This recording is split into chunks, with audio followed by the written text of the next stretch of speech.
नमस्कार, मैं हूँ शिवानी और हम देख रहे हैं आईआर इंटरनेशनल रिलेशंस। 19 अक्टूबर से लेके हम 27 अक्टूबर तक इंटरनेशनल रिलेशंस देखेंगे। और मतलब जो भी इंटरनेशनल न्यूज़ और करंट अफेयर्स में चल रहे होते हैं, तो उनके ऊपर हम डेली क्वेश्चन लिखेंगे। आई होप कि आप लोग भी क्वेश्चन लिख रहे होंगे। और जो मैंने दिया है वही लिखना कोई ज़रूरी नहीं है, आप अपनी तरफ से भी लिख सकते हैं, बट लिखते रहिए, लिखना बहुत ज़रूरी है। और जो न्यू लोग होते हैं उनको लगता है कि हमने तो अभी सिलेबस ही ख़त्म नहीं किया है, तो हम कैसे लिखेंगे। तो इसकी मतलब इसके बारे में मत सोचिए, जितना भी पढ़ा है साथ साथ ट्राई करिए, लिखने की कोशिश करिए। अगर आप लिखेंगे नहीं तो आपका सिलेबस भी पूरा हो जाएगा, उसके बाद भी आप यही डरते रह जाएंगे कि हाँ नहीं नहीं हमको तो नहीं आ रहा। तो इसीलिए रिटेन करना चाहिए, जो भी पढ़ा है उसको लिखना चाहिए। कितना हमें आता है, हम कितने अपने वर्ड्स में लिख सकते हैं, मतलब अपनी भाषा में कैसे उसको लिख सकते हैं। मैं अपनी भाषा मतलब हिंदी की बात नहीं कर रही हूँ, कि मतलब अपने शब्दों में उसको कैसे लिख सकते हैं, कैसे एक्सप्रेस कर सकते हैं, वो देखना चाहिए। तो और एक आपसे रिक्वेस्ट करनी थी कि मैंने टेलीग्राम चैनल पे, मतलब जो यूट्यूब का चैनल का नेम है वही उसी से मैंने एक टेलीग्राम चैनल भी बनाया है। वहाँ पे मैं आज से डेली करंट अफेयर्स के ऊपर क्विज़ डालूँगी और स्टैटिक्स पोर्शन के ऊपर भी डाल सकती हूँ। तो डेली 5 क्वेश्चन होंगे, आप सॉल्व करते रहिए, उससे आपकी प्रीलिम्स की भी प्रैक्टिस हो जाएगी। तो चलो हम ये कल का क्वेश्चन देखते हैं कि कल का क्वेश्चन क्या है। ये द इंडियन एसोसिएशन सॉरी गलती हो गई मुझसे। The Indian Ocean Rim Association IORA is a key regional bloc with significant implications for India's foreign policy and strategic interest in the Indian Ocean region। इसको analyse करना है हमें।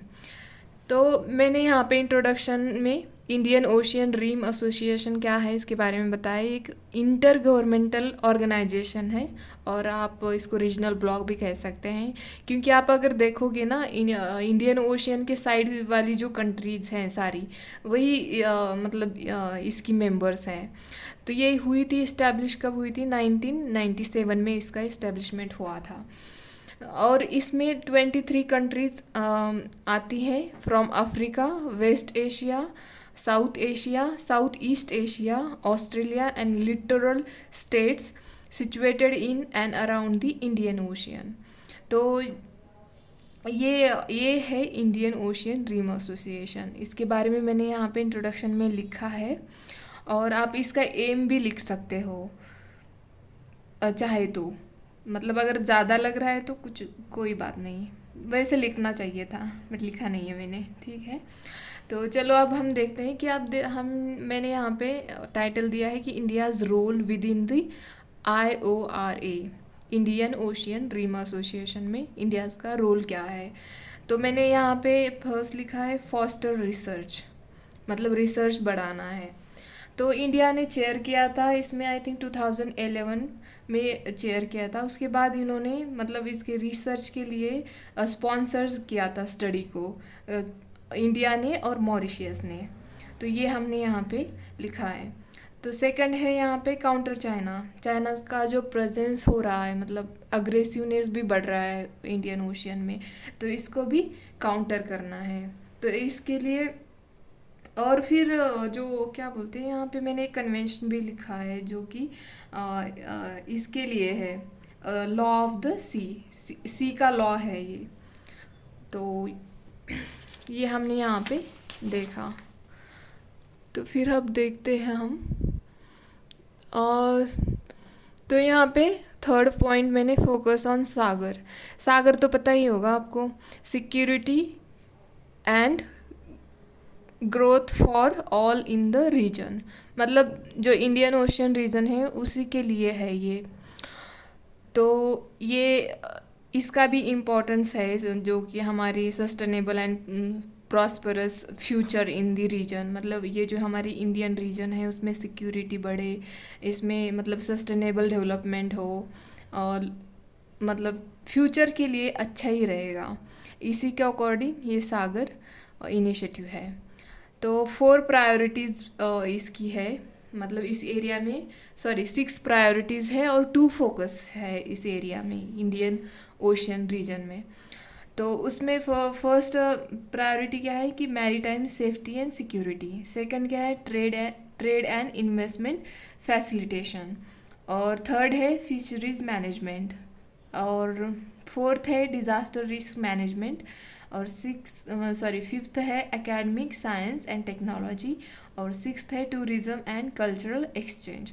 तो ये 6 प्रायोरिटीज़ है और 2 फोकसेस है, promote sustainable growth and development in the ocean region. फिर मैंने यहाँ पे नीचे मतलब ये यहाँ पे हेडिंग डाल के मैंने नीचे चैलेंजेस भी लिखे हैं। Balancing the diverse interest and priorities of the member countries, मतलब हर मेंबर के अपनी अपनी प्रायोरिटीज़ होती है, अपने अपने इंटरेस्ट होते हैं, उसी के अकॉर्डिंग वो चल रहे होते हैं, और ये भी एक चैलेंज होता है। सेकंड है ensuring effective implementation of regional initiatives and projects, मतलब बहुत इम्पॉर्टेंट होता है कि जो भी हमने मतलब इनिशिएटिव्स लिए हैं या प्रोजेक्ट लिए हैं ओशियन रीजन के लिए, मतलब जो भी ये ग्रुप है उसी रीजन में, तो उसको इफ़ेक्टिवली इम्प्लीमेंट करना ये बहुत ही टफ एक चैलेंज है। और थर्ड है लिमिटेड रिसोर्सेज, मतलब अगर हम देखो कोई भी प्रोजेक्ट वहाँ पे कर रहे हैं तो उसके लिए जो हमारे रिसोर्सेज होते हैं वो कम पड़ जाते हैं, तो ये भी एक चैलेंज आ जाता है। और फिर मैंने लिखा है फोर्थ यहाँ पे managing potential conflicts and disputes among members countries, मतलब जैसे कि अब देखो इंडिया और चाइना का भी मतलब कन्फ्लिक्ट तो होता ही रहता है हर चीज़ में, मतलब अपने पर्सनल कन्फ्लिक्ट लेके भी वो इसी ऑर्गेनाइजेशन में आ जाते हैं, तो ये भी होता है। फिफ्थ है navigating geopolitical tensions and external influence on the region, ये भी एक चैलेंज ही है। और फिर लास्ट में मैंने यहाँ पे कंक्लूड कर दिया है। तो होप कि आपको ये डिस्कशन अच्छा लगे, अगर कुछ लगता है आपको कि और बेहतर तरीके से हम कर सकते थे तो आप कमेंट बॉक्स में मुझे बता दीजिए। धन्यवाद।